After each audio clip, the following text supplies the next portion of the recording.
সংশোধন করতে চান, আমরা বিরোধিতা করি না। রাষ্ট্র যদি সামগ্রিকভাবে জনসাধারণের প্রয়োজনীয় মৌলিক অধিকার প্রতিষ্ঠার জন্য সংযুক্তি দরকার হয় করেন, তবে সেখানে আমরা শুনলাম কালকে সেই কমিশনে হিন্দু প্রতিনিধি দেওয়া হয়েছে। আমাদের বক্তব্য হচ্ছে আড়ালে লুকোচুরি করে আমাদের পাহাড়িদের মধ্যে একজন উপদেষ্টা নিয়োগ করা হয়েছে। এই উপদেষ্টা তিনি পাহাড়িদের উপর যখন হামলা হয়েছে বক্তব্য এসেছে তার, আমরা তাকে কৃতজ্ঞতা জানাই। কিন্তু আমাদের যে হিন্দু উপদেষ্টা হলো আজ পর্যন্ত কোন মন্দির পরিদর্শনে যায়নি,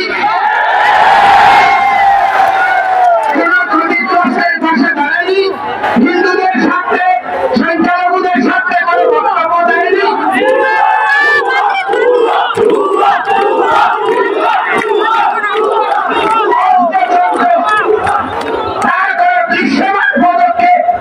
আন্দোলনরত কর্মীদের সঙ্গে আলোচনা করতে দেখিনি, তাহলে কাকে আপনি হিন্দু প্রতিনিধি বানিয়েছেন? অতীতে যত ধর্মীয় সংগঠন ছিল তাদেরকে রাজনৈতিক লেজুর ভিত্তিক প্রতিষ্ঠানে পরিণত করা হয়েছে। কারণটা কি?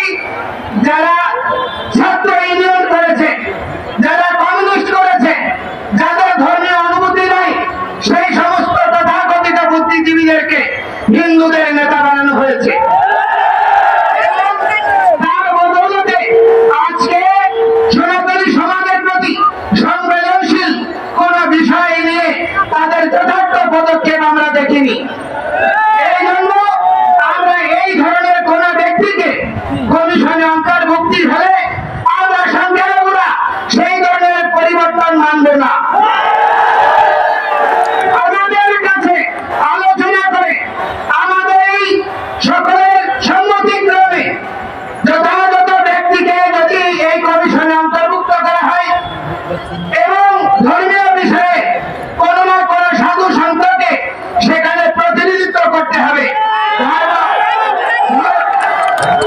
ধর্ম মন্ত্রণালয়ে একজন হুজুরকে দেওয়া হয় ধর্মমন্ত্রী হিসেবে প্রতিটি রাজনৈতিক সরকারে, তাহলে হিন্দুদের প্রতিনিধিত্ব করার জন্য অবশ্যই অরাজনৈতিক এবং